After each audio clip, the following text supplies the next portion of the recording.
Hello and welcome to today's episode of Mitten Backstage. Thanks so much for joining us today. I am happy to sit down with an old friend of mine who recently just got back on tour with Blue October. She was on the road with them for 3 months and her name is Emily Pearce. Now, we've known each other for a while. I've seen her in different roles as a performer. You know, she did oboe for a hot second. You know, she played in a rock band, but her main focus is behind the scenes work, doing sound, although she has done some front of house work. But like I mentioned, she came off of a tour recently, so it was nice to catch up and hear about that experience, you know, being able to tour consistently again and kind of get back to some level of normalcy with these types of careers that are very, you know, still in flux right now with the pandemic and so many logistics that go into putting on an event like that. So it was great to chat with her. If you like today's conversation and you want to contribute to my podcasting efforts, you can go to patreon.com/Snedeker. There you can contribute at different tier levels to get early access to podcast episodes in audio and video format, exclusive merch, and more. You can also go to DutcherSnedeker.com to see everything else that I'm currently up to around the internet. And don't underestimate the power of your social currency. That's right.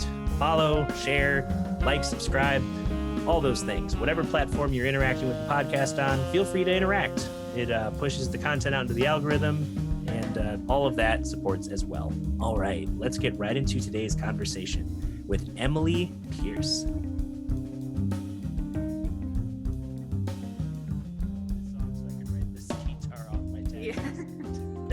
There you go. Exactly.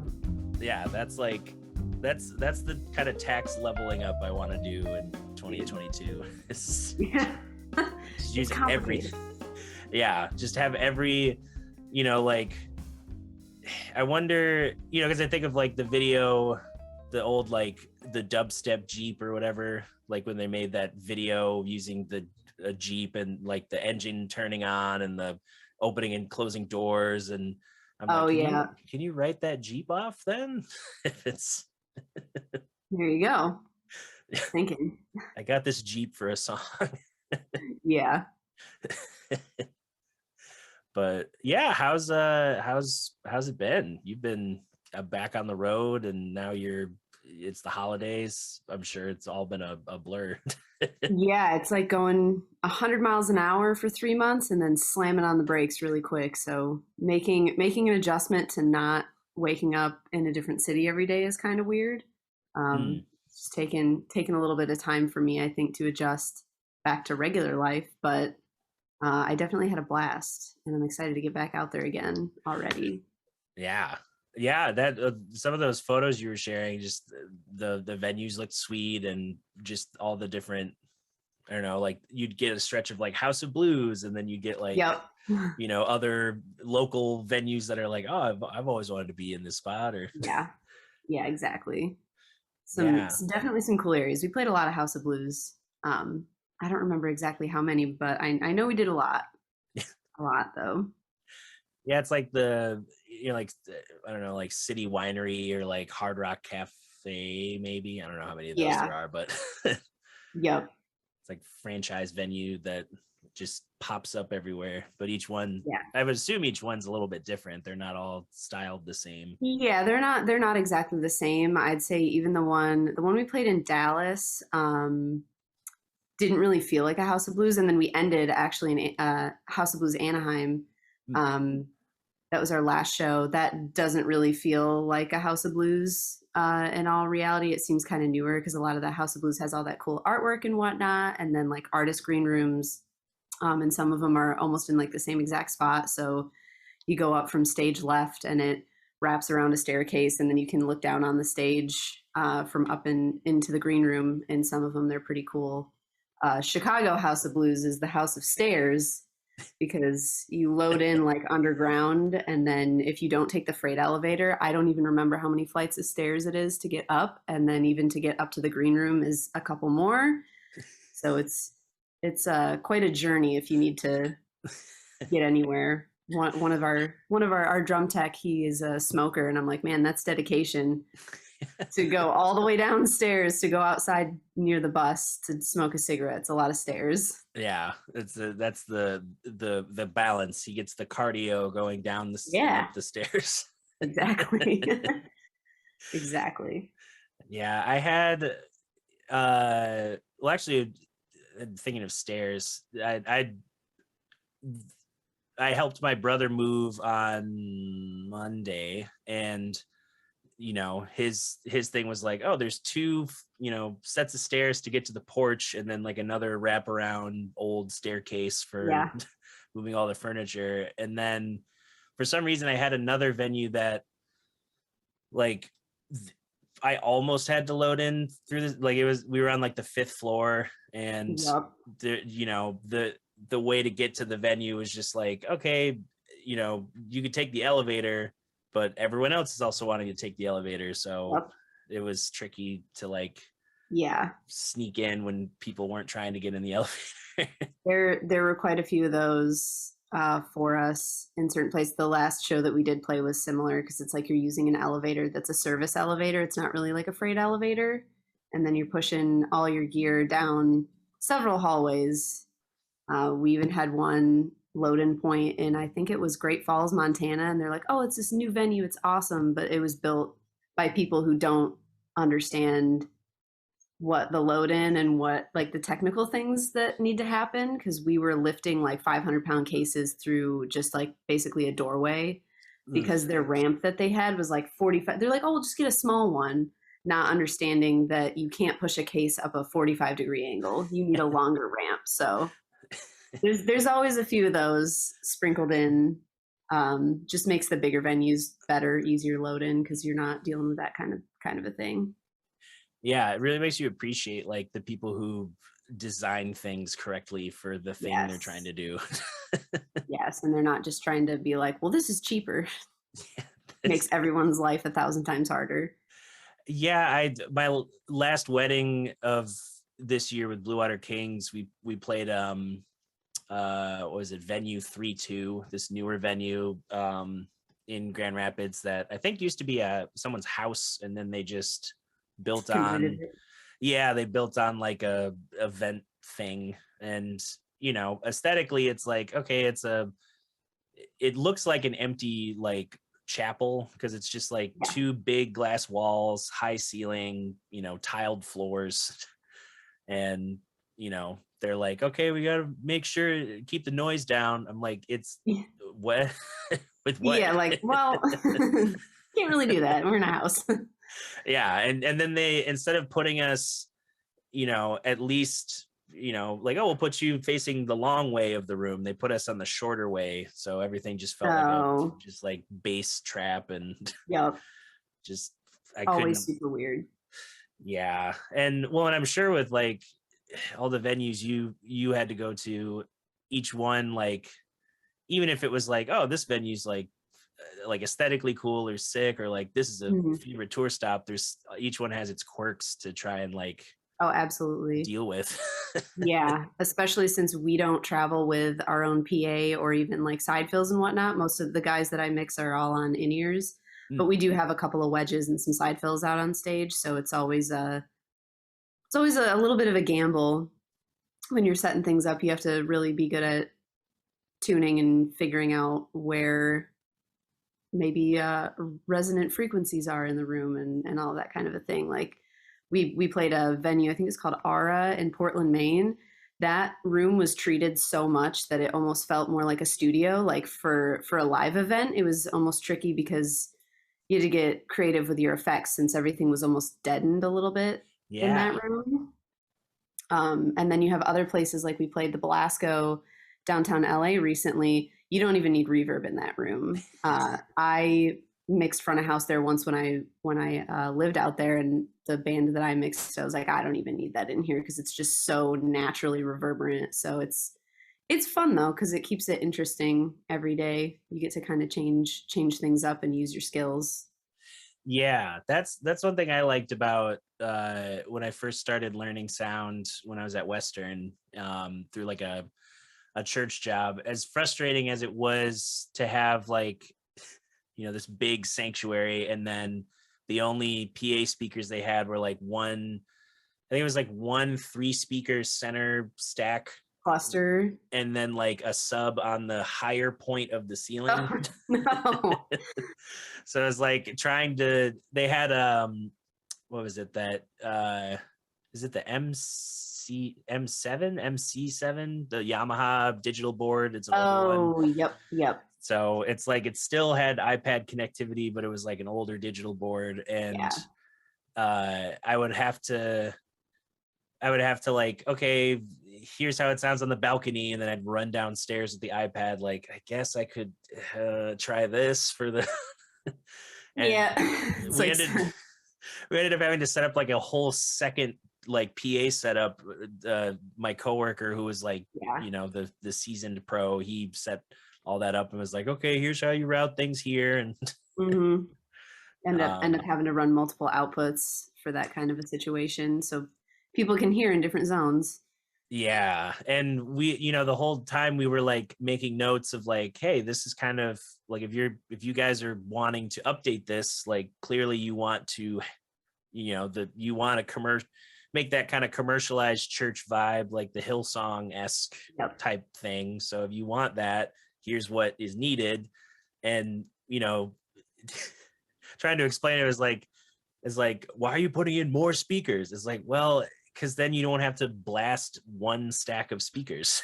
You can balance everything.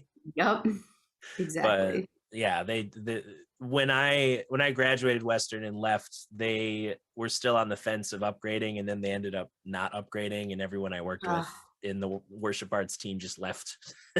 Oh, that sucks. That's the worst. So I was like, all right, I guess that's all the work we tried. Didn't do anything. When you mentioned the acoustically, like the dead studio vibe, I'm accompanying this opera tenor tomorrow for a concert at Third Coast in Studio A, and the last time I accompanied this guy, we were at like a Catholic church, and so very naturally reverberant. But the studio owner, Bill Chrysler, he's got. It seems like every time I talk to him, there's another band he's worked with, and I'm like, what? You never mentioned? Yeah. It's like Maroon 5 and John Mayer, both like with the trio, the band, the Dead and Company stuff, Christina Aguilera. Like, he's just had this long career of nice. He's done Rock at Rio twice. Cool. He's just really nice dude, owns that studio. But I come in and he's like putting up satellite speakers, and I'm like, oh, what are you doing? He's like, oh, I'm just gonna make this room a pretend concert hall. And he just like, there you go, hooked up a couple room mics and mic'd the piano and fed a little reverb into it, and we rehearsed yesterday, and I was like, this feels like a concert hall. Yeah, you can do a lot sometimes to play with things. It's pretty cool. That's why I love sound.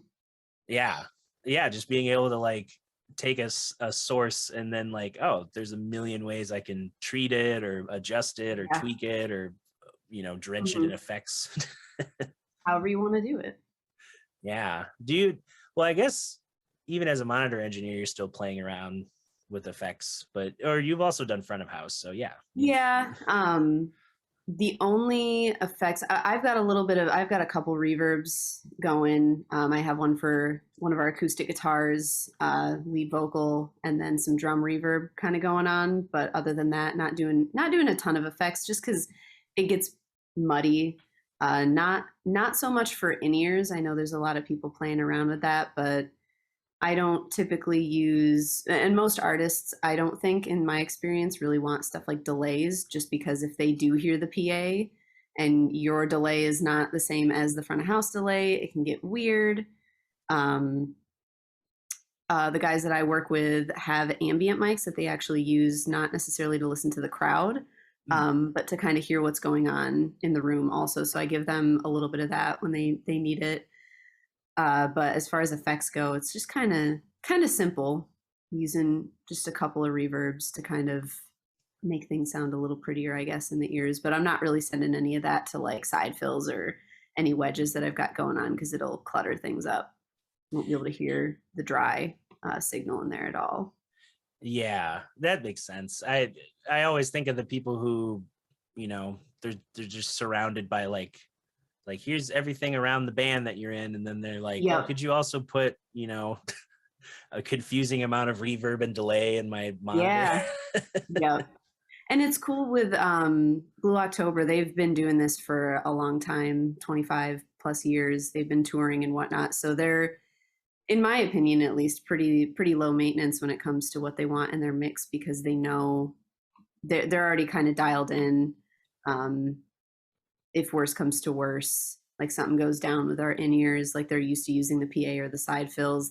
We don't even run in-ears when they do acoustic shows. It's just they'll use like a wedge and not very much in their mix because they know how to use the room and they can hear themselves pretty well already. So Yeah. Yeah, it's like, well, I'm wondering too, like, because obviously you're doing, mostly venues. I don't know if they ever like have, you know, like, oh, we're doing this big concert, but we're doing this like promo event and it's like acoustic. I don't know if they add any of those things, or if they're already at like such a point where they're like, no, we're just gonna do the show. Everyone knows who we are that wants to see us. we had, so on this tour, I had one of our racks. So we were using, started off the tour with an Avid S3L, which I hadn't even heard of until I started this. So it's just a tiny little Avid Surface. Um, the engine for that died when we were in Salt Lake City. So we had to rent an S6L, the 24C, so 24 fader Surface. So we had to upgrade. Poor me, it was great. I love that one. So I'm fine with that. But we had the stage racks that we were using. One of those died, and that was where all the outputs on there were where all their in-ears were. So I had to move a bunch of stuff around for that show. But they're like, it's fine. We'll just play acoustically, or an acoustic show, since I, as just the monitor rig, kind of took a dump. But we were able to kind of work around what they had. But they're super good. They're great. So it's easy for them to adapt, or all of us really as a crew, even to adapt to something like that happening. And that's kind of the beauty of live sound, is like it's never the same, and you just have to kind of roll with the punches. But they played an amazing show that day. And then we got things sorted out for the next one. But stuff like that happens. And when you have a good group of people that is all working together and great musicians, you can always make it work and still put on a really good show. Yeah, definitely. That crew looked super like, it was just like a big family. Oh yeah, 100%. We only were out for, well, I mean, our drummer was like, yeah, we've been out for a quarter of a year. And I'm like, dang, when you put it in perspective that way, that's a long time when you think about it. And you're living on a bus together with all those people. So they do become like family. Everybody's really close. Yeah. Yeah. And I'm thinking about, I'm doing another musical with West Shore Community College, and I like where they position the musical. Is it's in like, rehearsals are January, February, and then early March Mhm. are usually the shows, which is, not a super busy gigging time, or, Yeah. that kind of thing. So it's nice. But yeah, it's like you dip in and spend so much time with like a specific group of people. And then it's like you'll touch base here and there, but it's also like it's interesting after the fact to be like, yeah, we saw each other every day Yeah. around this Yep. single thing, and now we're like, hey, do you live in Michigan? Yeah. No, I think that's what's been kind of not hard, but just an adjustment for me too, because all these guys that I'm working with right now they're all from Texas. They're kind of based out of the Austin, San Marcos area. A couple people like in Houston and Dallas and whatnot, but everybody can kind of see each other. And I'm like, hey, I'm like all the way up here in Michigan. Hello. Bye. Yeah. So that is kind of strange, but nah, I'm sure we'll be back at it before we know it. So Yeah, I feel like if you're in that, that a combination of like a legacy band, but also a larger touring infrastructure, it's like yep. if you're able to do 3 months, like, oh, there's more confidence going into the next year for like, oh, maybe we could Yeah. do 3 months, take a break, go back on the road, or Oh yeah. Next year we've got kind of a jam-packed schedule. We're going to Europe for I think about 3 weeks in the beginning of the year and around March, and then hitting it pretty hard in the second half of the year because we're going out with the Goo Goo Dolls as support. So we're going to be playing some big shed stages. I'm excited to play the Greek and Red Rocks. Ooh, yeah.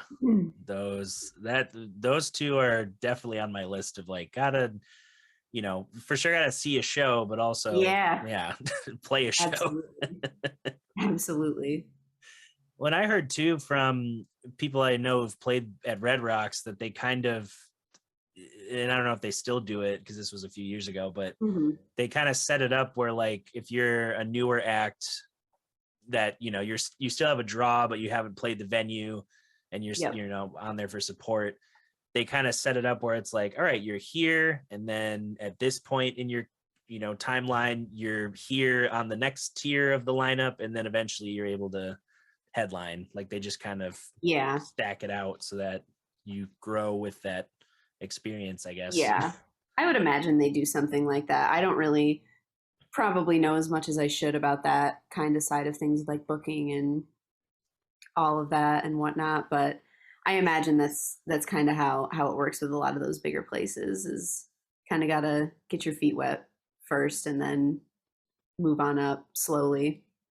Yeah. And yeah, it's like, I don't know, you kind of already have to have something so dialed in that it makes sense that you're getting this kind of, this pipeline to being able to headline the venue one day.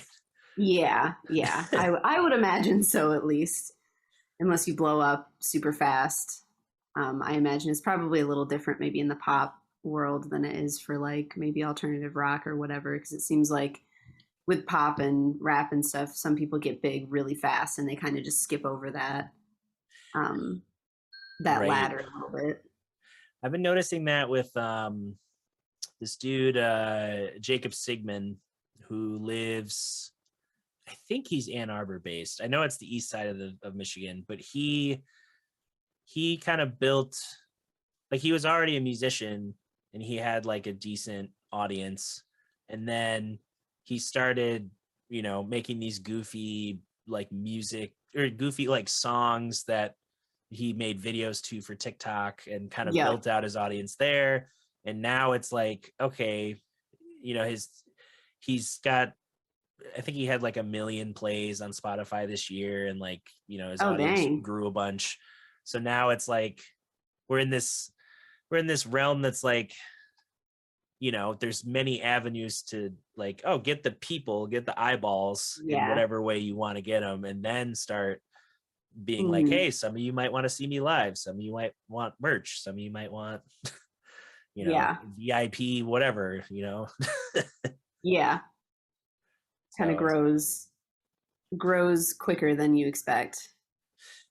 And it's interesting seeing like I don't know, like I always joke with people who are like, usually it's people who don't think about like freelancing, let alone a creative job. And they're like, well, how do you like, you can make money doing that? And it's like, you can make money doing everything. Exactly. There's no way to not make money in this world. You can find a way. There's a way, especially with social media and technology. Like, there's people, isn't it like the most viewed videos for kids are like toy unboxing videos? Like, people just literally opening stuff up on camera, making probably more money than I do. Ryan's Toys is the big fish of that genre. They have like, it's so weird because it's like, this isn't this 6-year-old kid making these business moves. It's like the parents, and it's like, is that a little exploiting maybe? It's like it's a little, because there's like, they have the Ryan's Toys, that's the YouTube, and they it's this kid in a pile of Legos or like a pile of Orbeez or a pile, just opening up things. And, how excited can you really fake it after a while? Like he's going to get bored. But he also has, I think he has like a cartoon, like someone made him into like a superhero in a cartoon. And I think Butch Hartman is part of it. The dude who made like Fairly Odd Parents and like, oh really? Like all that kind of art style cartoon. Which I was like, this is weird. Like haven't thought about Butch Hartman in a while. And you can make money doing anything though, I guess. I feel lucky every day that I get to do what I'm doing, especially after taking such a long time off from being able to do that. I think that's why everybody was really sad when we were at the end of this, because the last time everybody was stopping gigging was because we had to. So it was a little weird, I think, towards the end there. Yeah, it's like like even with stuff in the calendar, it's still just like hopefully with yeah, exactly. Like a lot of Europe stuff is still up in the air because certain countries are still on travel restrictions or lockdowns or whatever. So that's kind of like playing it by ear. But I'm sure we'll all make something happen somewhere in the line. Yeah, I just had friends who, because I was trying to go see the Lewis Cole Big Band play with the Metropole Orchestra in the Netherlands, and I was like figuring out like, okay, how do I travel? These are the people I know there I could hit up. And then as I kept thinking about it, I'm like, I don't know if like what's travel gonna look like? Are they still having restrictions or whatever? And my friends had to they had to leave sooner for Australia, because one of my friends is from Australia but lives with her partner in the Netherlands. And she was like, oh yeah, at the top of the year I'm gonna move back to Australia and we're gonna do some work there for 3 months. And then like the next week she was on a plane because of like changing restrictions. Just like, oh, I gotta get ahead of this. I bet. Don't want to get stuck somewhere. That's crazy. I thought it was funny. My mom works for Whiskers, this like pet boarding and grooming facility. And she, when stuff was shutting down last year, she had clients who just weren't reading the writing on the wall, and they were like, no, we're still going to take, like, we can't go to this country for a trip, but this country's still open. And then they flew down there and got stuck. That'll happen, I guess. I don't know. It's something that'll have to get played by ear, I think. It's and it's that's the thing. I think people, I don't know, like with like with your job, it's already, people don't understand what that is already. They just think like, okay, sound engineer, and then they stop thinking about it. Exactly. And then or a lot of times I get mistaken as like the front of house person. They're like, oh, it sounds really good. I'm like, you're not hearing anything that I am mixing because it's all on in-ears. You might be able to hear the side fills, maybe. Right. Depending on the size of venue that we're in that day. But I get mistaken for that a lot. I had somebody at a show, they're like pointing at me to like turn up a vocal or something. I'm like, that's not me, man. Like, it's the guy out there. Don't look at me. Just thank him, not Or like on that note, like some smaller clubs, I've had people come up to me and request a song from me, and I'm like, there is a DJ on stage right now. I am not the person to request the song from, man. Like, oh, I could go off on a tangent about like the stupid stuff that people ask you when you're an audio engineer, or just like part of a crew in general. You'll get like Instagram DMs. Like one of our guys was getting DMs from fans like, the air conditioning in here is not cold enough. Can you tell the venue to turn it down? Or something like that. And I'm like, why? What? Like right away, sir. I need drinks to table. You know what I mean? It's like, not at all in my job description. Yeah, Crazy.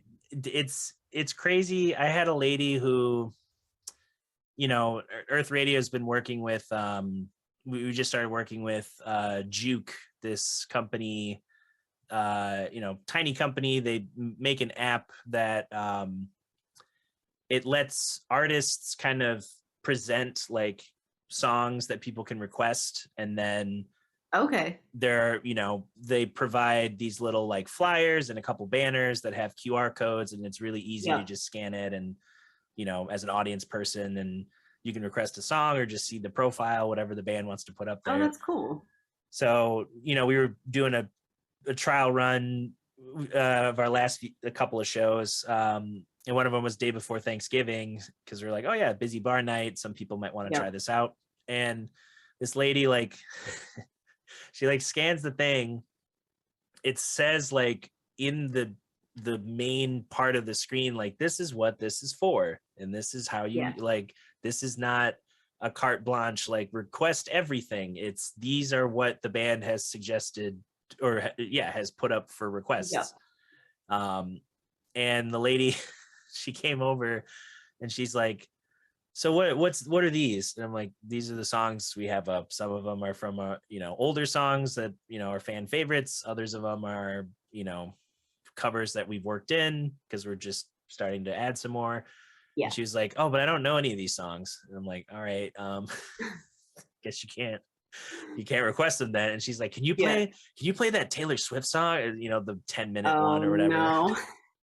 Oh, no. And I'm like, I could, but the band's not gonna play it. And she's like, I believe in you, I think you could pull it. And she like sticks her phone in my ear, and I'm like, do you what? So read my face. The audacity is all I will have to say. Like, some people just get crazy. I don't know. Yeah, they really don't understand, I think, a lot of what people behind the scenes do, which is all right. That's fine with me. Kind of sucked during the pandemic when people were like, with unemployment and everything that was going on, having people understand that you can't just, it is a skill and it is a professional industry. Any job in the music industry, really. Yeah. You can't just hurry up and get a different job that's going to pay you that much money and for a very specific skill. I know a lot of people got mad about certain people being on unemployment and whatever, and it's like, at least you have a job, because everybody's going through an identity crisis right now, on top of not being able to work. Yeah, there's been so, like, the people who have put on blinders and don't like recognize the shift, like how many people do I know, like, they were living together with certain people, now they're not, they were married, they're divorced, they they had a job in the career for 30 years and now they're had early retirement or something, or they're changing. I've known a bunch of musicians who've gone into real estate and insurance. Yeah, there's a huge demand, like, on this tour. For us, we had we started out with a lighting person and they didn't really work out for us, and it was just, we ended up just using house lighting for the remainder of the tour. After the first, I think they went home like a few shows in, just because, but yeah, like, those people are in high demand and it's hard to find.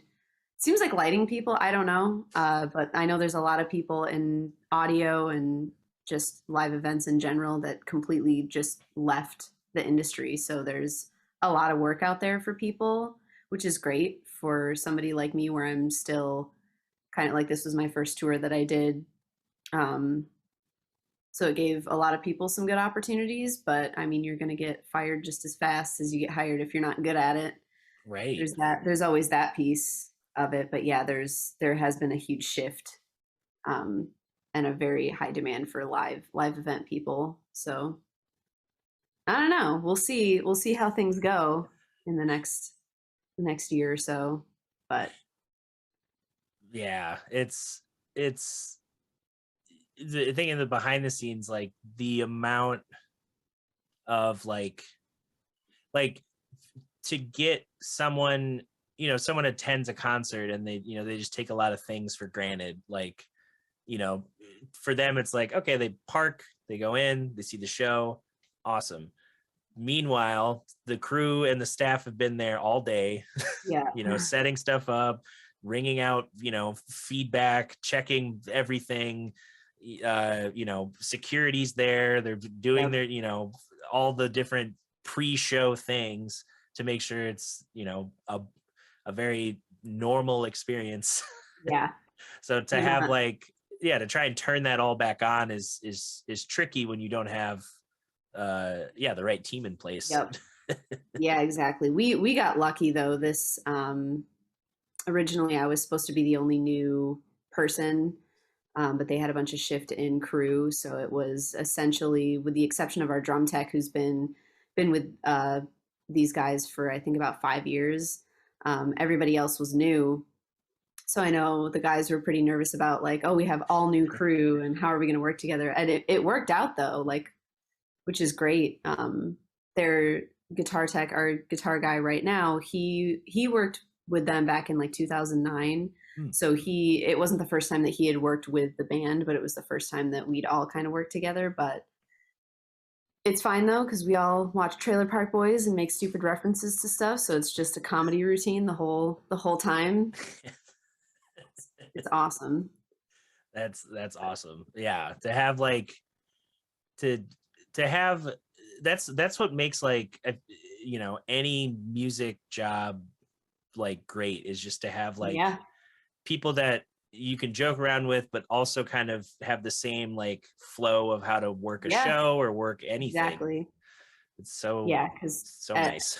At low, we're all professionals, we're all good at what we're doing, so to be able to have a good workflow every day and kind of the dance of loading in and loading out, and we can all kind of make it work while having fun is definitely a blessing, I think.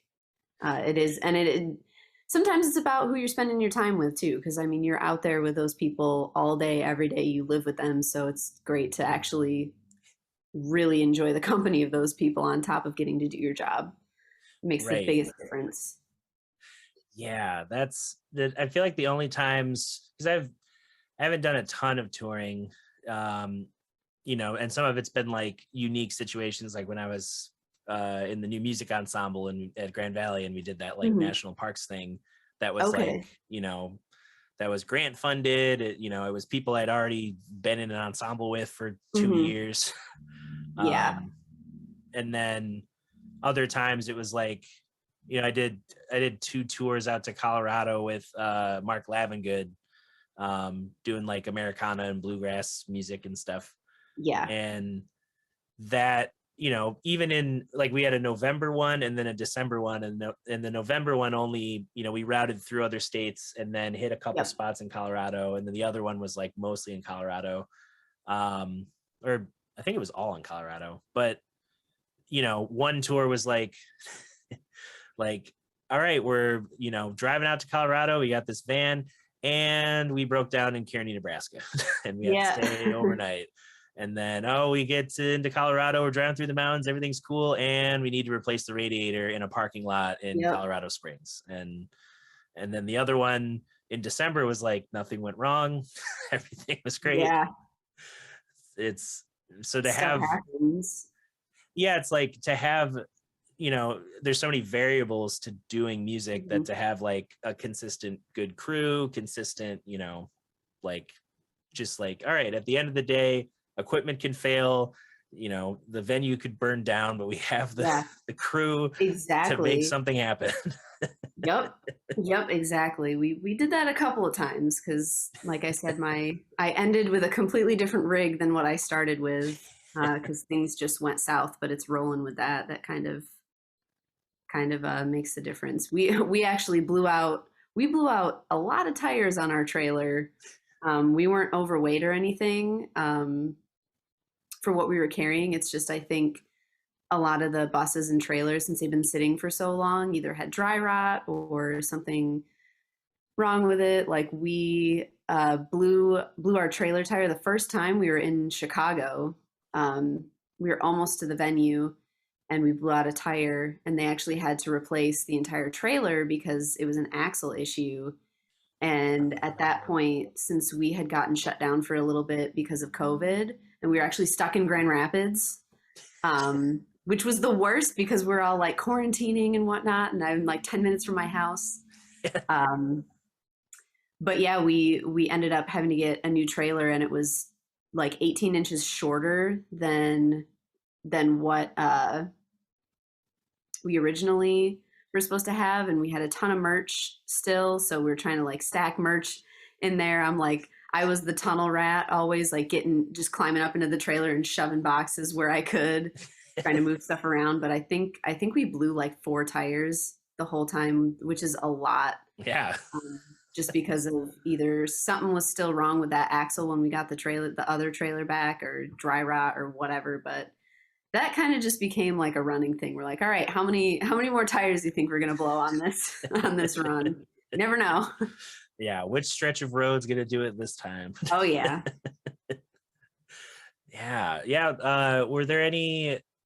I mean, I'm sure there were like standout moments from the tour that were like, this moment of like, this is why I'm on the road. Oh yeah. I mean, every night I think about how awesome like the show, even the load-ins that sucked or whatever, it still made the show happen, and it's always a good time.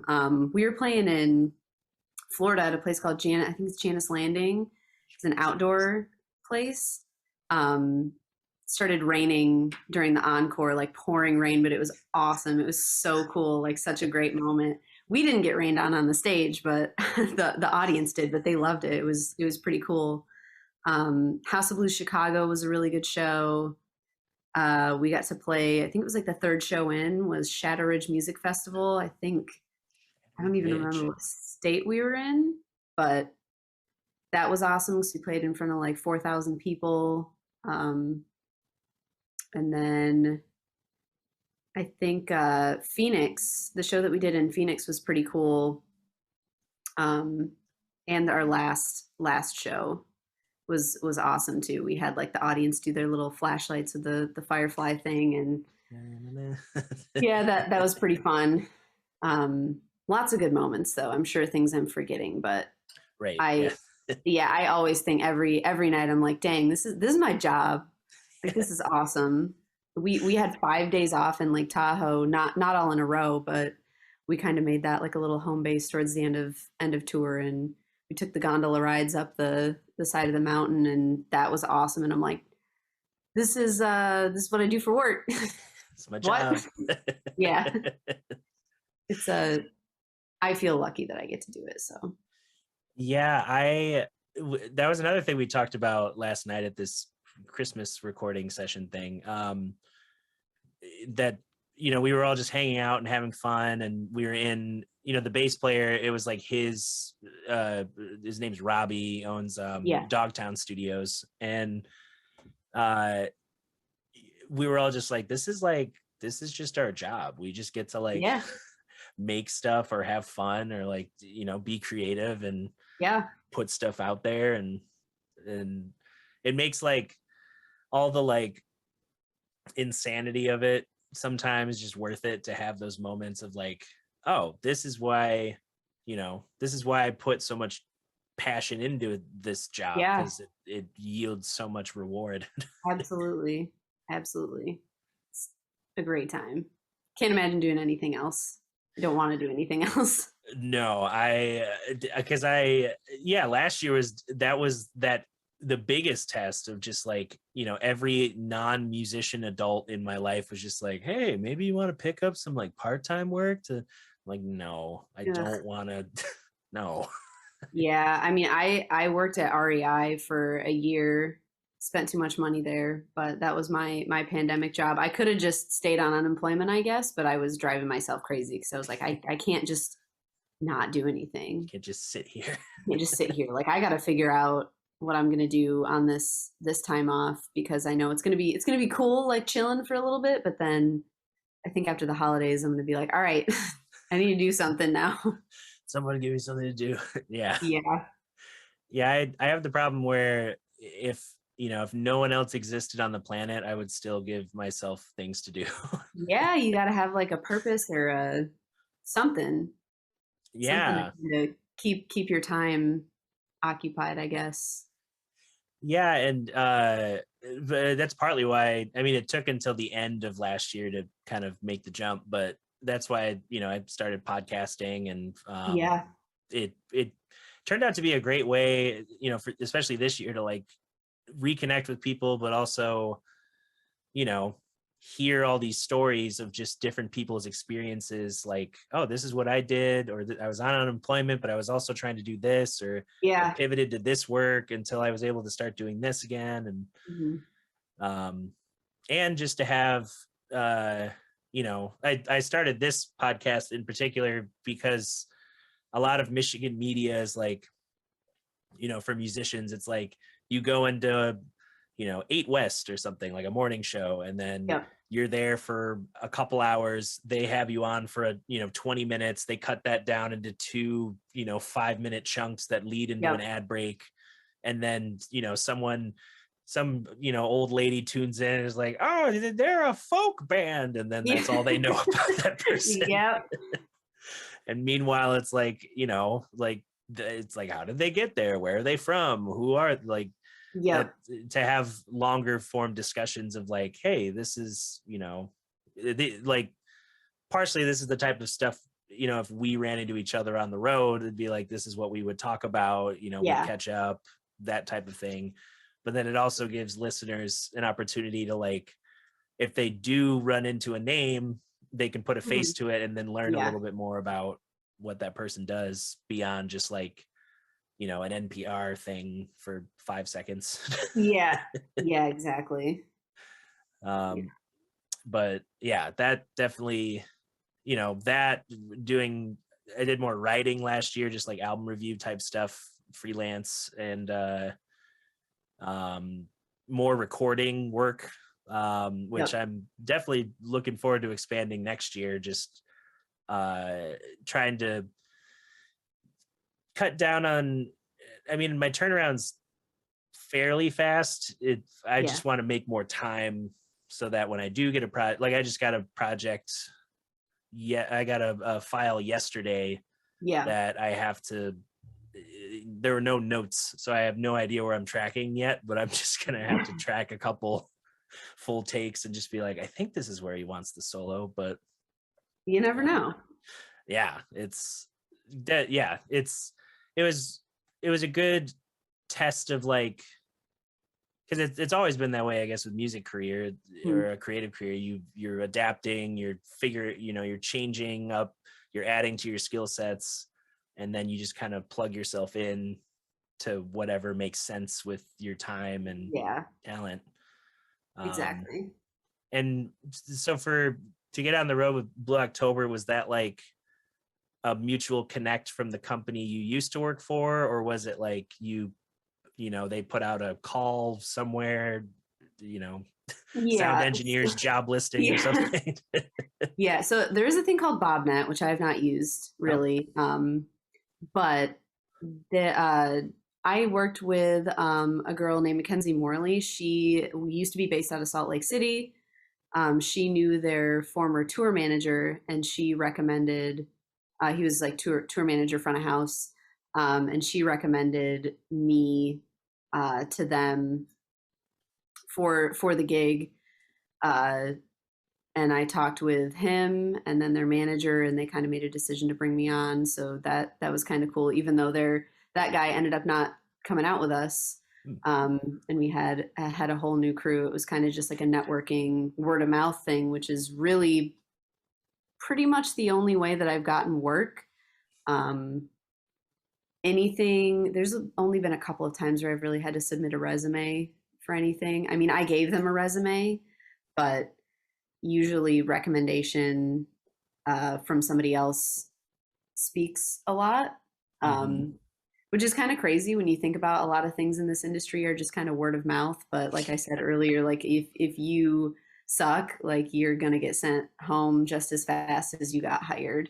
So Yeah. you better be able to perform and say what you can do in an honest way. Yeah, I feel that with the Michigan music scene, it's like for every name that you hear in a, like this person's a killer musician, this person's great to Yeah. work with, this person's a great sound person, like the way that word travels, it's like I feel like a lot of people forget that it can be the opposite too. Like like if you show up unprepared and it's like Yeah. glaring, like that's gonna reflect. Like I remember my first Blue Water Kings gig years ago, when I was still kind of seeing like, oh, I know some of the people in this particular band. I know I'm going to meet more people on the roster. Um, the guitar player just didn't know. It's like I was like, do you know how to play anything? Like he didn't know how to Some do the people are intro to like that. you didn't You're know the like, intro to Brown how Eyed did Girl. you get here? Yeah, I'm like, did the thing, like, you don't know Brown Eyed Girl? Like I'll play it. Like, like Yeah, it's there crazy. are there are definitely some people out there who I think either fabricate their resume or maybe they just, I don't know, maybe they're having a bad day, but Yep.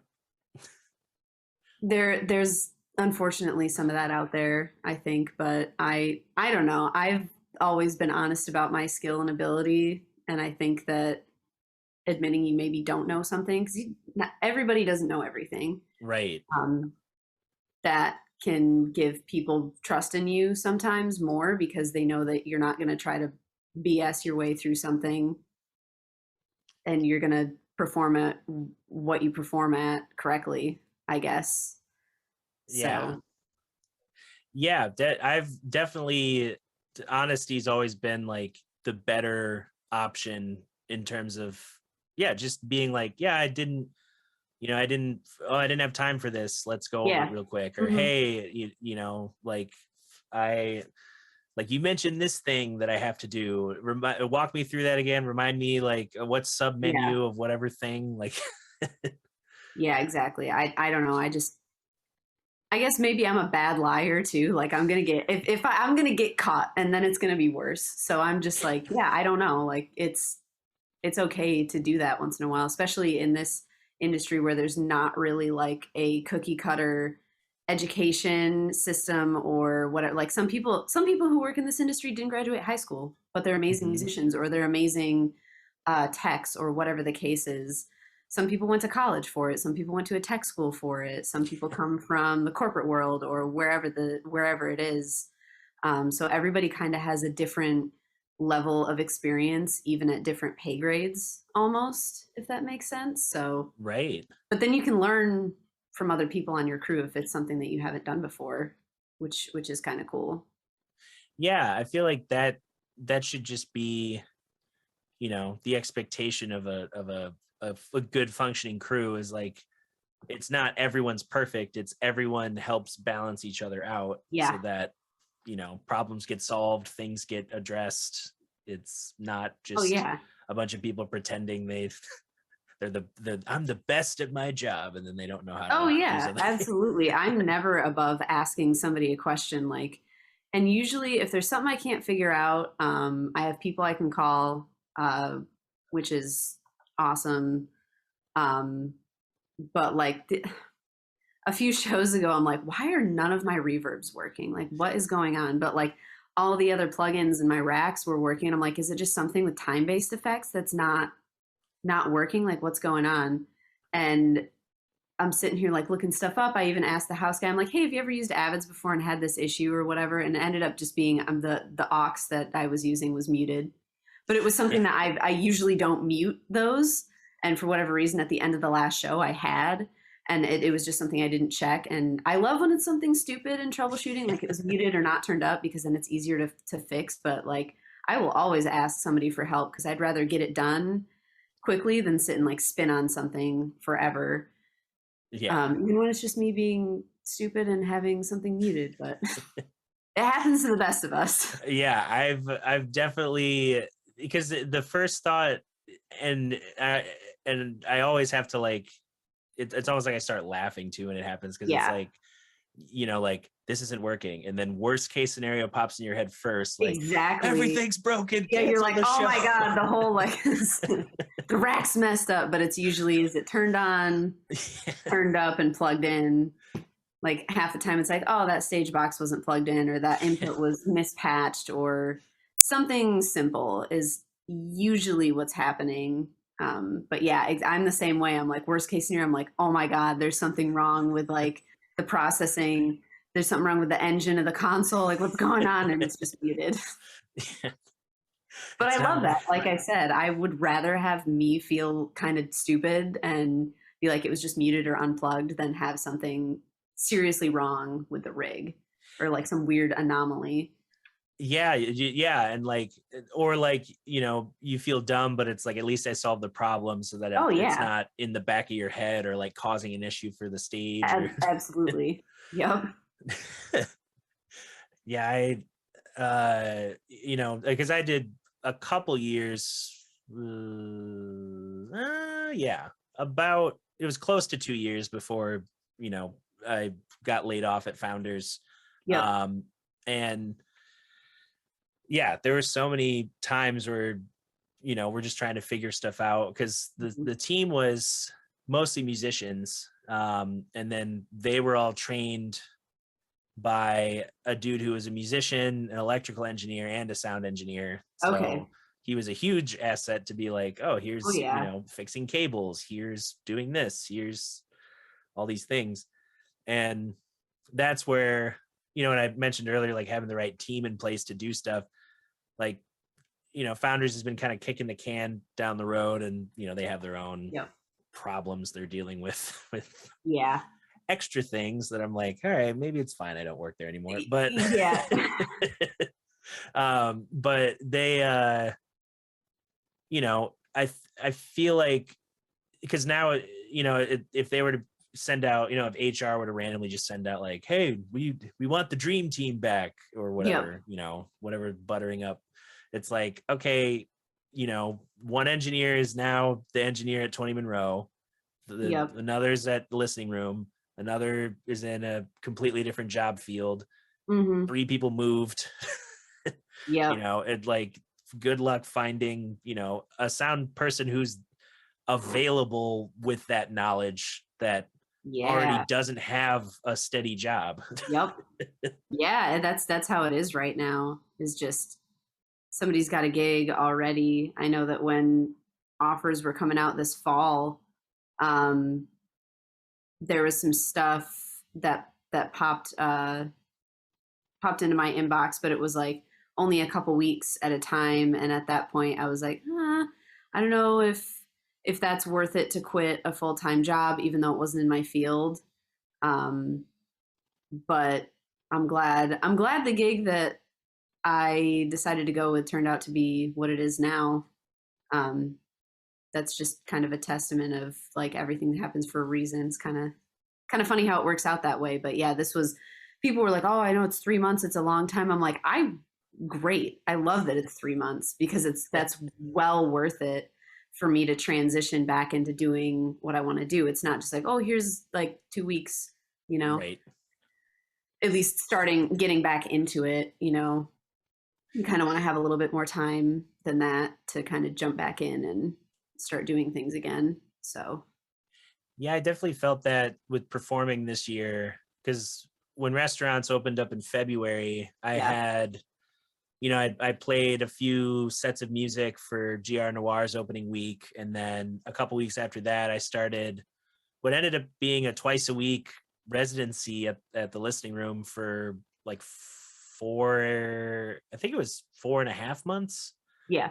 And through that, it was like, okay, you know, last year I did some streams, you know, I did a lot of solo streaming to keep, you know, just playing something. And, you know, Earth Radio did some stuff here and there, but to have like, oh, I'm in front of people again, I have to practice this MC brain and like interact with the crowd and like just fire up all those things that I hadn't really done.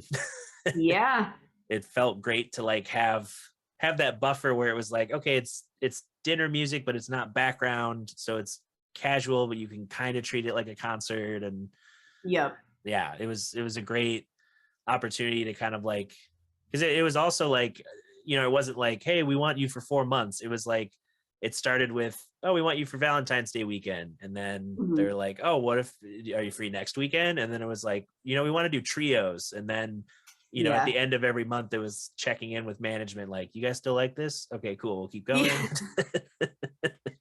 Yeah, I know. I was, I think to go out on this, I was more nervous about the lifestyle because it was something that I'd not done before. So I didn't know a lot of how things worked. But then also, like, the first shows that we did back were the first shows that I had mixed in since March of 2020. And we did our first show in September of 2021. So I surprised myself at how much I didn't really need to like backtrack on. I think it was almost like riding a bike. Like I'm like, all right, I do remember more than I thought I did going back into it. But I know it was weird for a lot of people at first coming back because you're like, do I even remember how to use this console or like, how do you power this on? yeah, like just little things. But they iron themselves out. Yeah, it's a lot of, the size of the fire is different, but it's all trial by fire in a way. Yeah. Yep. It's Exactly. yeah, I haven't been on, like like I mentioned, like a week is probably the longest I've been on, or like 10 days I think was the longest tour stretch, I guess.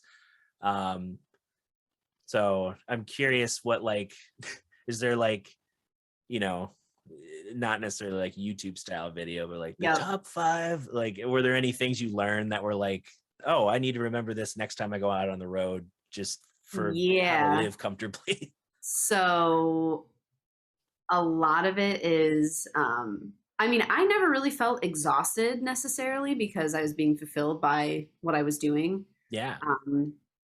And whatnot. But if you're lucky enough to get on a tour that's a bus, which am very spoiled because I skipped over the van bandwagon style touring completely and just went straight to a bus.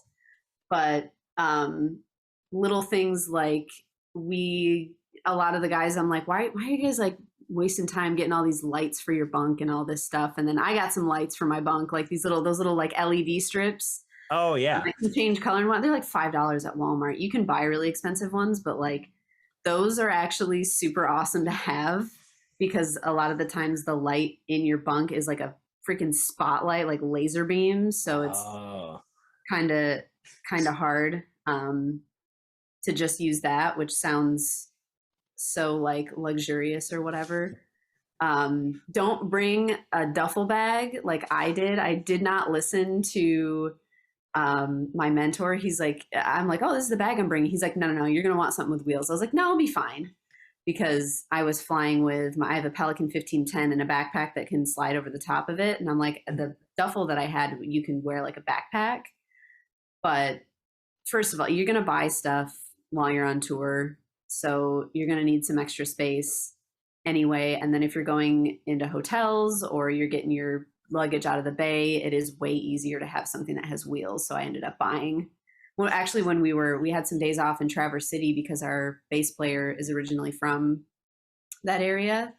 I ended up picking up some luggage at Walmart, and I actually had to pay, or they took care of it. But I had one of my bags was oversized because I had bought more than I thought I bought. So having extra luggage space is another one. Like lifestyle things.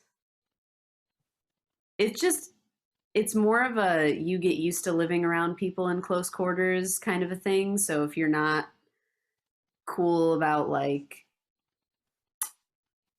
you're all professional, but you also live together. So like, you might see people in their underwear sometimes on the bus, or like you're brushing your teeth or you're rolling out of your bunk and you're all like dusting the cobwebs off from the night before. So being just comfortable doing that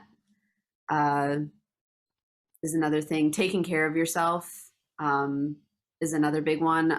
Most of the band is sober, which I like because I'm not really a partier at all, but it's not going to be fun if you are drinking every night and you have to load in at 10 a.m. the next day. Stretching, drinking water, making sure you eat something is a big thing. And then making sure you call your family is another big one. So like I would talk to Tyler every day. Probably didn't call my parents as much as I should have really, but if you have the time, it does get hard sometimes during the day, just because at least for us as a headliner, we're loading in at 10 a.m. We're pretty much working all day up until after we have a meet and greet thing that doesn't get done until 6. Like we have a lunch break and whatnot, and it's kind of like when you have extra time, you have extra time. So you'd get like a couple hours in between for dinner and whatnot, and then it's changeover and you're doing the show, and then you're loading everything out that you spent hours to set up. So trying to make sure you just take at least a little bit of time to take care of yourself is a big one too, I think. Yeah, those are all definitely useful, and yeah, it's always like the little things. Like it's not like, you know, it's not like the like, oh, I brought, like everyone needs this thing to take everywhere and that makes everything. It's like, no, just like get enough sleep, like try to, you know, set yourself up for success by not, you know, always partying or always doing something that'll like make the next day harder. Terrible. Yeah. Exactly. Especially because, and like, I don't want to be loading the trailer and stacking cases with somebody that smells just like beer. The beer sweats like the next day is not a fan of that. But I'm lucky that most, if anybody's doing any drinking or whatnot, it's usually not on what we refer to as like a school night. Like if you have a show the next day or whatever, it's like our days off. It's like that's completely different though, because that's your time. So right. I think that's one thing with Earth Radio. That's one thing we've even with, you know, having a new drummer now, one thing in the last year, like, you know, our bass player, I think he's lost like 80 pounds. Oh, and, man. And he's like way like healthier and more fit, and he, you know, a better diet. And our singer has always been like she's a vegan, she does yoga, she's very, you know, very much already in shape, and kind of that she was kind of the person that helped spur, you know, some of these decisions, or like help inspire. And, you know, like I'm down, I think 50 pounds since April.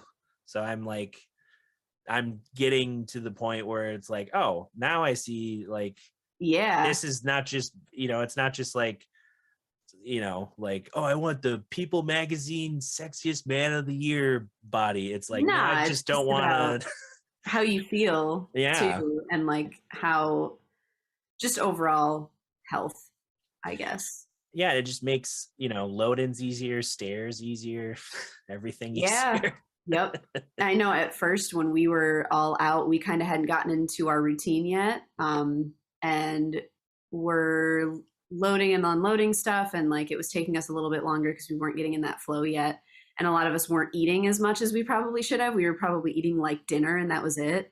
So a bunch of us lost, like, I think I was down to like 117 or 115 at one point, which is like, that's getting a little too thin for what maybe I should be. Like, it's not an unhealthy weight, but I had lost quite a bit. Cause I think I started out like 125 ish. So I'd lost quite a bit in that first little stretch, which on the other hand is not good either. Cause you gotta eat and maintain instead of just withering away. But we got a handle on everything. So eventually it was just kind of the mad dash at the beginning to kind of get into a flow. Right. But yeah, taking care of yourself in anything is important, I think. Yeah, we've been talking about that with because the 3 members of the band who've been in the band since it started, we are all on the LLC for the band, and so we have like a bank account and cards and stuff just for band use. And that's one thing that we make sure, you know, like times where it's like, oh, we've only had $500 in the account because we spent money on, a merch order or on a, studio or something. And then that money, like we tend to like, all the Earth Radio gig money goes to the band first. Then we figure out, like, do we pay out this month or does this go to this thing? Like, how do we work this out? What works for the band? But we always try to cover gas, and then for food we try, like, obviously we want to find like a good deal, but we also want to focus on a good meal regardless of the price. Like, if we can find somewhere that's gonna set us up for success later, that's even better. Yeah, exactly. Just like the little strategies of, like, you don't think that, like, you feel invincible until, like, doing it for like 2 weeks, and then you're like, okay, maybe something no needs more to pizza. change. Yeah. Maybe we shouldn't get Little Caesars every day. I don't know. It's like, I can't taste it anymore. Is that a problem? Yeah. And it's so much. Oh man. Yeah. Well, and with Hannah being vegan, it's like we have to. It's non-negotiable to find. We have to find a place that's like, even if we can't do strict vegan, like she could do like a modded vegetarian thing. Yeah. And sometimes she'll eat fish, but like that's usually if it's like, she's also in Blue Water Kings. So we did a couple weddings last week, and I think one of the nights she had to have fish because the only options were those proteins, and she didn't just want a plate of like steamed vegetables. Yeah. Yep. Exactly. We've our tour manager. He's not vegan, but he just doesn't eat meat. He'll eat fish and like cheese and eggs and stuff like that, but he just doesn't really eat like red meat at all. Because I think it's not even necessarily just a lifestyle choice. I think he gets like sick from eating it. I know people who will get sick from eating. My husband's old boss was that way. He had to eat plant-based meats and stuff just because it would make him sick if he ate it. But yeah, we always have to, we try to find places that are accommodating, which is, it's getting easier to do that though. I think now there's at least some like gluten-free and vegetarian or vegan options at a lot of places, since that's kind of becoming just either a norm of people's restrictions or choices or whatever. So yeah. And it's like most like proper cities, like, there's enough variety where, like, even if there's only like 2 spots, it's like there's still 2 spots. Yeah, there is something. Yeah. We need 2 places so we can go, like, no, let's not go to that one, let's go to that one. Yeah. Yeah. It's it's a fun, that's the other fun thing that I've grown to appreciate with being in, the freelancer creative space, is just kind of being able to, like, it's not you going in to a spot and then it's like, oh, corporate bought us lunch, and it's like a pile of whatever, and you're like, okay, cool, we had this yesterday or whatever. It's like you get to kind of choose.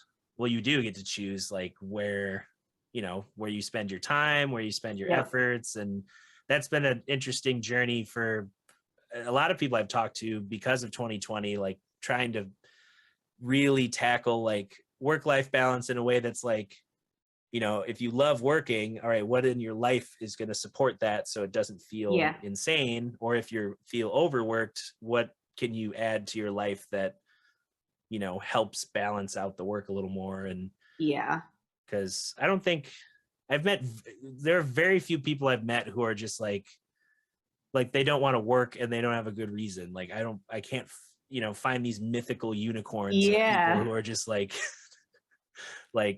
most people are working because they have things they have to pay and families to support. And so, or they just like, I just really like what I do, and it's awesome that I get to get paid to do it.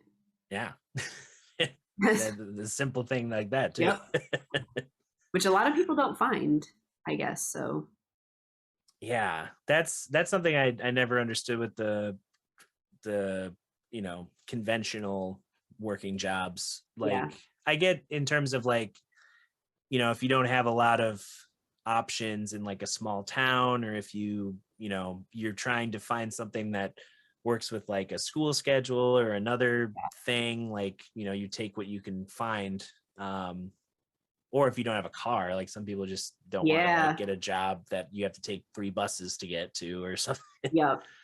I had a friend who she just started a job where, now I think she only has to walk like 3 blocks to her job. Oh, nice. And I'm That's like, that's amazing. huge. Yeah. Instead of driving a half hour, you just walk 3 Yep. blocks. It's another weird thing about not being out either, is like your day is so just the same every day. And like if when you're on a bus, it's just you wake up. Like I've been to all these cities, but in all reality, most of what I've seen is the back of the venue. I haven't even seen the front. Like I don't know what the front of a lot of the venues look like, especially being the person who's primarily on stage. It's Yeah. like I see the stage, I see the green room. I might go to like some food spot, but for a while there, when we were a little bit more careful, we were just ordering food to go. We maybe were eating on a patio before everything got really cold. Like we ate at Founders when we were in Grand Rapids because Oh, nice. everybody loves Founders, loves the food and the beer and everything there. But yeah, I didn't get to see as much as I think people think I got to see, because like with the exception of I think like Portland, Maine, Seattle, we got to do a lot of walking around in because we had later load-in times those days. We got to kind of walk around the city, and then like some of our days off, we kind of got to pick where we wanted to go. But yeah, kind of weird that I've been to all these places and I'm like, nope, because I wake up in a different city and I would be like saving my file for that day, and I would ask frequently like, what city are we in? Like I can totally understand why there's some artists who like mess up the city that they call out during a show, because when you're doing a lot, especially we were doing like 5 in a rows for a long time, Whoa. you forget where you're at most of the time. Just like, yeah, especially when doing a stretch of like House of Blues, it's like, okay, we're at the House of Blues. Where? Which House of Yeah, Blues? I think I can't even remember. I'm trying to think. I know we did, the first one we did was Chicago. We did Myrtle Beach, New Orleans, Orlando, Anaheim, Dallas was 2 nights. Mm. Maybe a couple others. I don't remember, but lots of House of Blues. But those were some of the funner shows. I feel like those are cool places to be at. Yeah. So, Yeah, it's nice. I always keep a mental note of like, regardless of like the size, it's like, oh, this place, like they respect the talent coming in. They, they set the table however they do. Like there's some level of yeah, hospitality, even if it's just like, oh, we got some bottled water and tea in the yeah, back, like a little something extra. And then, like pay is good. The location's cool. You know, yeah, that's, I'm remembering all these places that are like, because other ones, it's like, okay, the venue sucks, but the crowd was great when we played there. So yeah. do we go back? Like, oh, New York shows. We did a show in Brooklyn. I don't even remember the name of the venue, but those notoriously are some of the worst gigs to do, even though the show that we played there was awesome, because we had some of the band's friends came and played on stage, and it was our drummer's birthday that day. So like going back to like even the crappiest load-ins, still the shows are awesome. But when you're in New York, you can't leave the bus parked on the street, so you kind of have to dump everything really quick, and then the bus goes away. So you can't really go back to that during the day. So you have to make sure you get all your stuff um, that you need off the bus if you need it. So the trailer and everything goes away and then comes back at the end of the night for load in. But then you're pushing like up a city block, all of your gear, a trailer's worth of gear, and then they don't have a ramp or whatever. So you have to lift it. And it's just because all those places are old. And then the Yeah. city is so congested that those shows just usually suck for the crew, at least loading in and whatnot. And then there is just some East Coast attitude that you don't get other places, where people don't really care. They don't want to help you out. Um, like we had some people just kind of dip out on us during loadout, and we're like, we need your help, man. We're supposed to have at least 4 hands to help us load, and they just kind of like leave. Like, So cool. it's different other places, and then certain clubs like around bigger hubs have amazing crew. Like I think Denver, we loaded everything out in like record time. We loaded everything out and had the trailer loaded in like an hour, which was unheard of because they were just Whoa. amazing, having really good crew. And then other times there's this one venue that we were at the beginning in like Omaha or something like that. And one of the people there was like somebody's dad that volunteered for the day, like doesn't know how to wrap cable. And I'm like, all right. So sometimes I feel bad asking at the beginning or the end of the night when we're wrapping stuff up. I'm like, do you know how to wrap cable?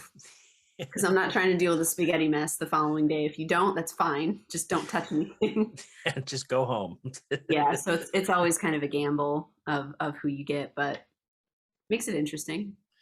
Yeah, adds to the, it's either like a good experience or a fun story.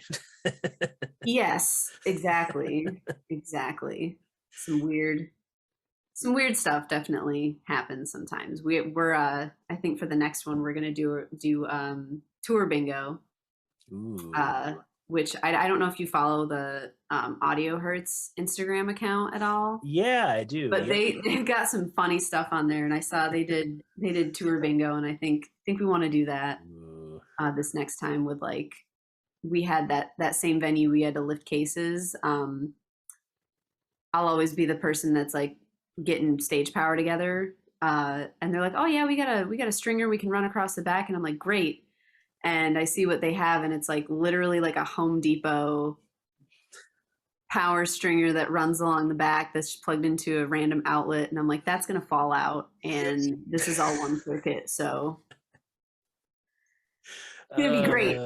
But or like when we get white stage towels or a tire blows, just some of the funny things, but it does make for some good stories, some good laughs later on.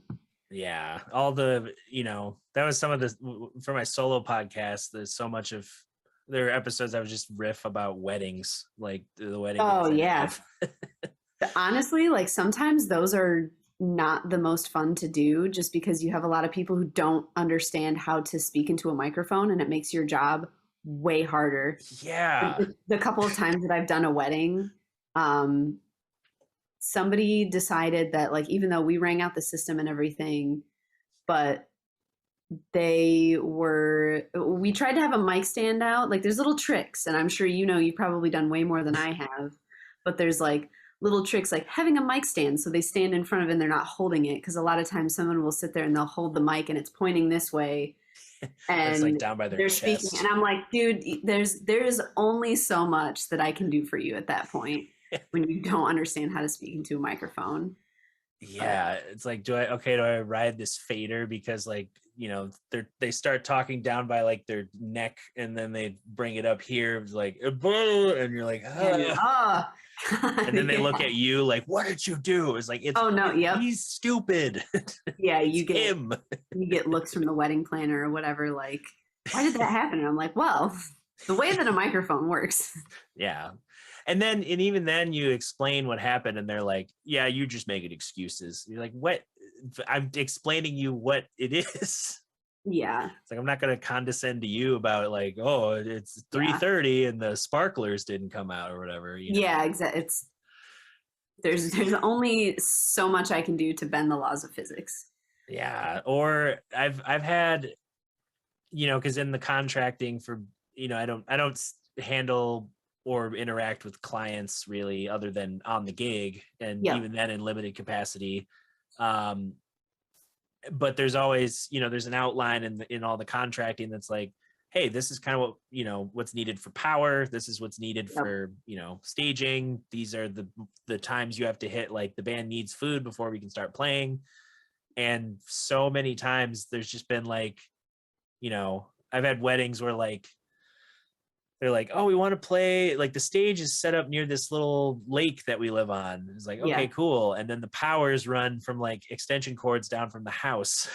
Yeah. And it like fried my power adapter on my keyboard. And I go to play like the walk-off music because the DJ booth doesn't have power because there's two lines and they're both coming from the house. Oh no. And then I go to play and there's no sound and the crowd's looking at me like, why aren't you playing? Because well, that's a huge thing that I think people overlook sometimes is power. I used to I did some site survey stuff for Schubert when I still worked with them, and that was always a big thing on my list is like, where are we getting power from? Because there was another wedding that was a wedding gig that I did the survey for to make sure we had power everywhere, and it was like at this old historic mansion in Silver Lake, and where the ceremony was, there was like one little power source right there, which thank God that's all we needed because we just had like a wireless, like a lav mic, and then we had like a violin player, so it was and like a handheld mic, so it was pretty small setup. It's not like we were drawing a lot, but that is such an important thing that I think gets overlooked. It's just like that power stringer situation, because like you can get hums in your system and buzzes places because something's messed up, but then the house power or whatever is like trash, and you're like, well, unless you want to bring in a generator or some type of distro system, that is what it is.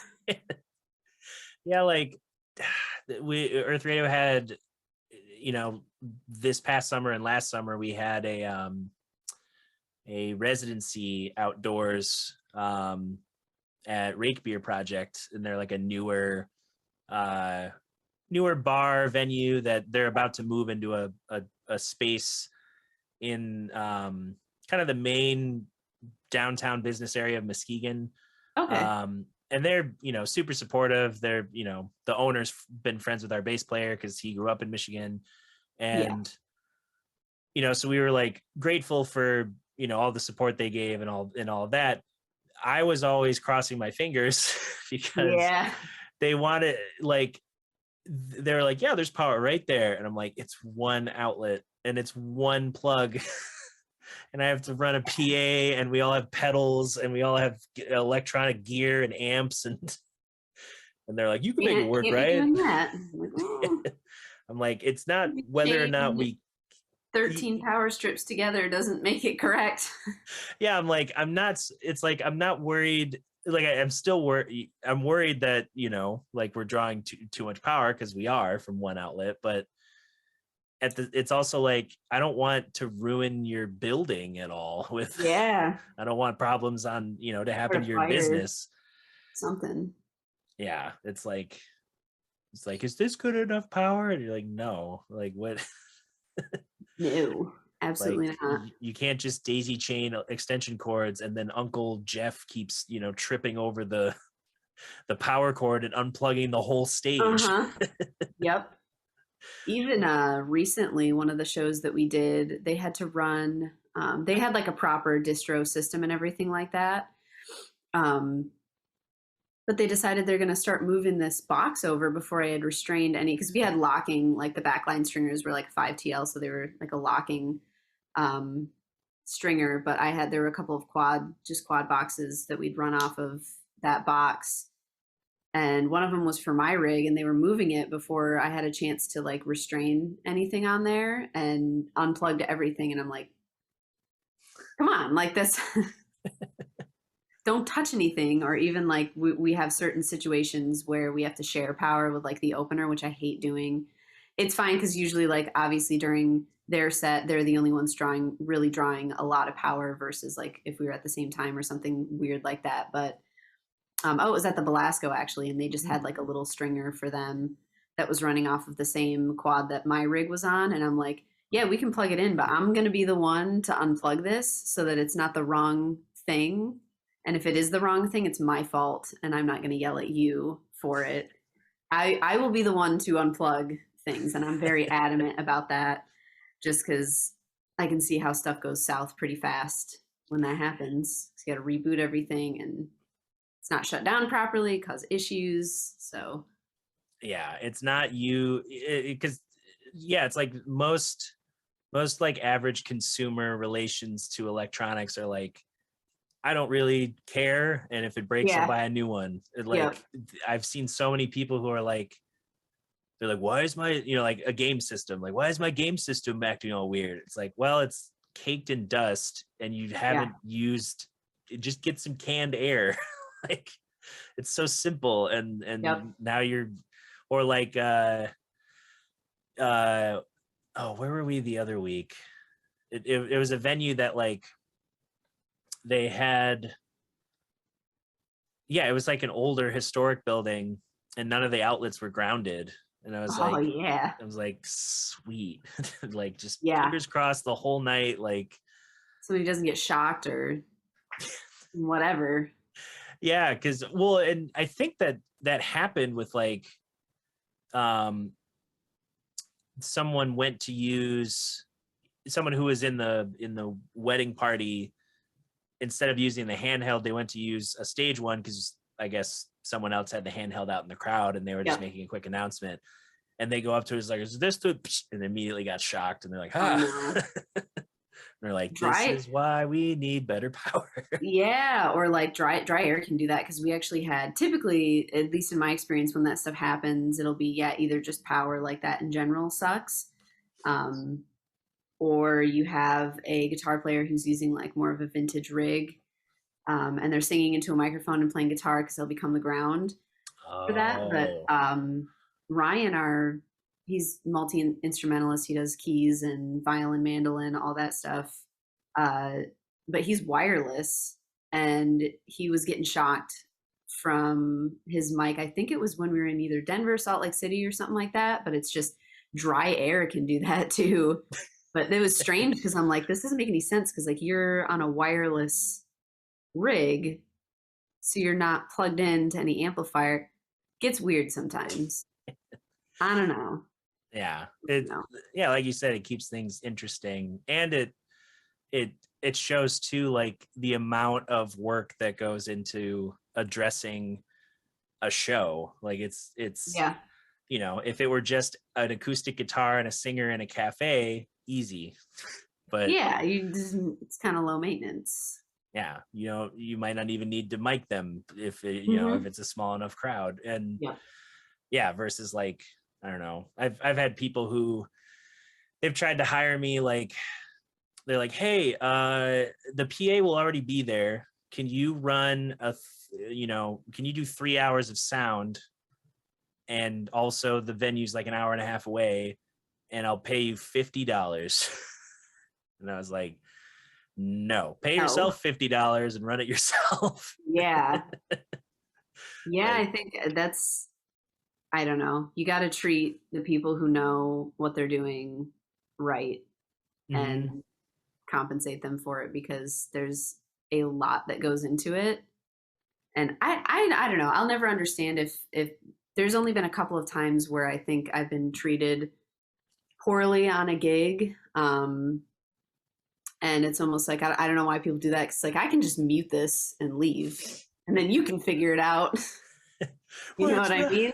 yeah, Like not that anybody needs to like suck up or anything like that, but like you can work together yeah, on it and come to some type of compromise.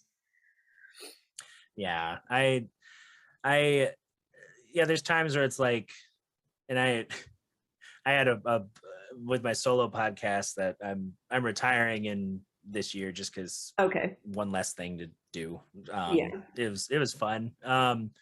But the episode's just called Exhausted Yeah. because I was just like, why isn't it, like I just had a string of you know things on paper that were like, oh, I got to collaborate with some people, like I like Yeah. doing that, or like, Hmm. oh, it was a recording session, I like doing recording sessions. But Yeah. every time was like, if I hadn't been there, it wouldn't have happened. And like, Yeah. on the one hand, it's like a cool, validation of all the notches in my tool belt. But on the other hand, it becomes way more stressful to go from like, hey, I need you to track keys, to I need you to, transpose all these charts because this person didn't come prepared and now they need to read this. but they also have their instrument in a different tuning. Yeah. So you have to transpose where the instrument is sounding so that Yeah. it just, or like I had a session where like someone came in not understanding the flow of the session, where it was like there were multiple people there that day, multiple projects each recording a song. Everyone who came in, they knew like, all right, we have 5 hours for this whole session, and there's this many acts, like I think it was like 4.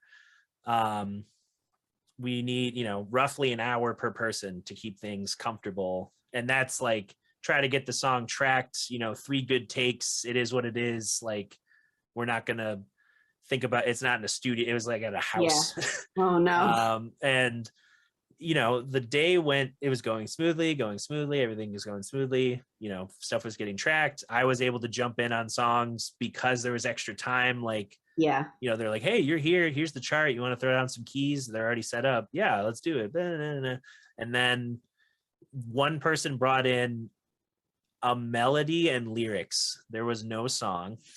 So Great. Me and the other people had to like start writing a song. It becomes a writing session instead of a tracking session. Yeah, and I'm like, this would be fun if we weren't trying to fit. So and that pushed one of the acts that I was supposed to play with off to another day, and that just made more work and time for everyone else involved. Versus like, hey, come with a draft of the song with chords, and then we can like, what if we did this, or oh, let's double up that part, or let's do like, that's easier to do on the fly than like, it's like, hey, just come prepared. That's all we're asking. Yeah. Understand the assignment. Step 1, have a song. Step 2, record song.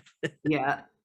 Man. And but it also, I don't know, it's a reminder of like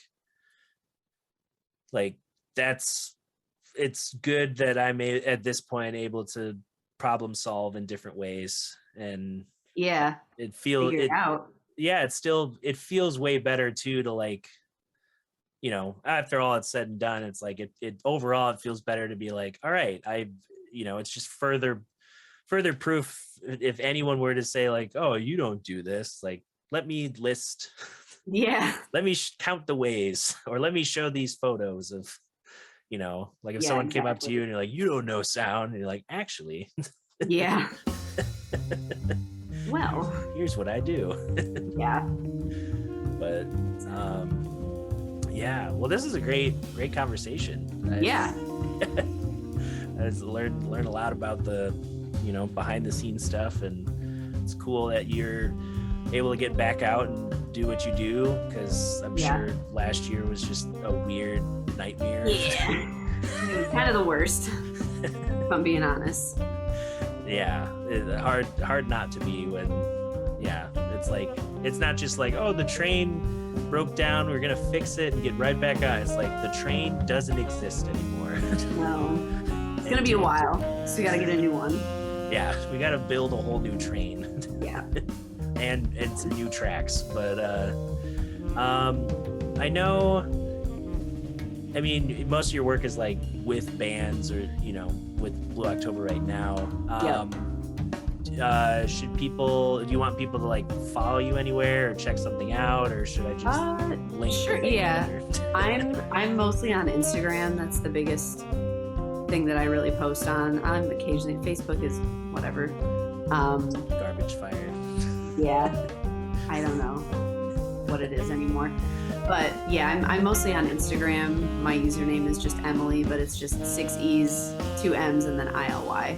So shout out to me for making that username, because I've had my Instagram account for like 10 years. So younger me did a good job on that one. I didn't make some stupid name. But I'm mostly active on there. I kind of posted some highlights on my Instagram that I look at the most, because I'm like, oh, I wish I was back out there still. But now other people could be like, oh, I wish you'd get back out there. Post some more turlet selfies. That's what we call them. Turlet selfies. Yep. But yeah, that's primarily where I'm at. Kind of active, so yeah. Cool. Yeah, it was great chatting, and Yeah, absolutely. I'm sure we'll catch up soon. Awesome. Well, yeah, enjoy. It's Thursday. Enjoy your Thursday. Yeah. Yeah, you too. I'll talk to you soon. Yeah, see ya. Bye.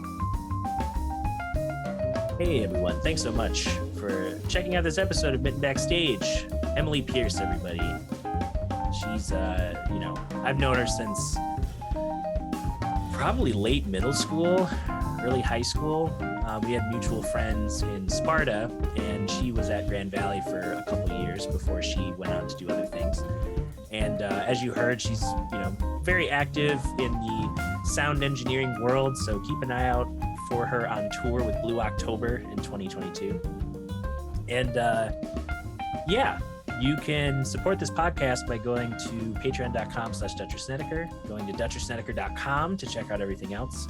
But until then, we will catch you in the next episode of Mitten Backstage. Take care.